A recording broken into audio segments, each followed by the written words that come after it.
খালি গ্লাস থেকে কাউকে কিছু দেওয়া যায় না। তবুও আমরা জীবনের কতটা সময় অন্যদের জন্য খরচ করে দিই।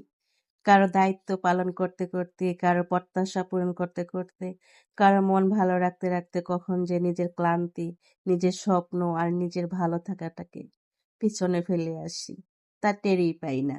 একসময় হঠাৎ মনে হয়, আমি তো সবার জন্য ছিলাম, শুধু নিজের জন্যই ছিলাম না। অন্যের কষ্ট বুঝেছি, কিন্তু নিজের কষ্টকে বারবার উপেক্ষা করেছি। অন্যের প্রয়োজনকে গুরুত্ব দিয়েছি, কিন্তু নিজের প্রয়োজনকে বলেছি পরে দেখা যাবে। নিজের স্বপ্নগুলোকে থামিয়ে রেখেছি এই ভেবে যে আগে সবাই ভালো থাকুক।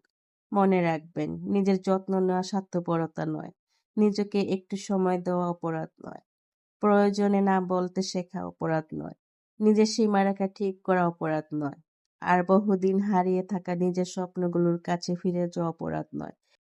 কারণ আপনি যদি ভেতর থেকে ক্লান্ত, শূন্য আর ভেঙে পড়ে থাকেন, তাহলে দীর্ঘদিন অন্যদের জন্য ভালো থাকা সম্ভব নয়। তাই মাঝে মাঝে নিজেকে জিজ্ঞেস করুন, আমি কেমন আছি? শুধু শরীর নয়, মন কেমন আছে? শুধু দায়িত্ব নয়, আমার নিজের স্বপ্নগুলো কোথায়? সবাইকে সময় দিতে দিতে আমি কি নিজেকেই হারিয়ে ফেলেছি? নিজেকে পূর্ণ রাখুন, মানসিকভাবে, শারীরিকভাবে এবং আত্মিকভাবে। কারণ পূর্ণ একটি হৃদয় থেকে ভালোবাসা দেওয়া যায়, শান্ত একটা মন থেকে সুন্দর সিদ্ধান্ত নেওয়া যায়, আর নিজের প্রতি যত্নশীল একজন মানুষই অন্যদের জন্য দীর্ঘদিন সত্যিকার আশ্রয় হয়ে থাকতে পারে। নিজেকে ভুলে গিয়ে সবার হয়ে উঠবেন না, নিজের কাছেও একজন মানুষ হয়ে থাকুন। জীবনকে চোখ দিয়ে নয়, অনুভব দিয়ে বুঝতে হয়। আমরা মানুষকে যা দেখাই সেটাই আমাদের পুরো জীবন নয়। সামাজিক মাধ্যমে হাসিমাখা ছবি, সুন্দর কিছু মুহূর্ত কিংবা সফলতার গল্পের আড়ালেও অনেক না বলা কথা থেকে যায়।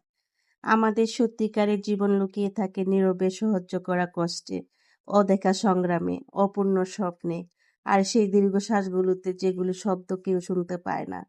তাই কারো বাহ্যিক হাসি দেখে তার জীবনকে বিচার করবেন না। যে মানুষটিকে আজ খুব সুখী মনে হচ্ছে, হয়তো সেও প্রতিদিন নিজের ভেতরে একটি কঠিন যুদ্ধ লড়ছে। আবার যে মানুষটি নীরব, তার নীরবতা হয়তো হাজারো কারণ আছে। মনে রাখবেন, মানুষ যতটা প্রকাশ করে তার চেয়ে অনেক বেশি নিজের ভেতর লুকিয়ে রাখে। আর সেই অদৃশ্য অংশটুকুই তার জীবনের সবচেয়ে বড় সত্য, সবচেয়ে গভীর এবং সবচেয়ে বড় বাস্তব অধ্যায়।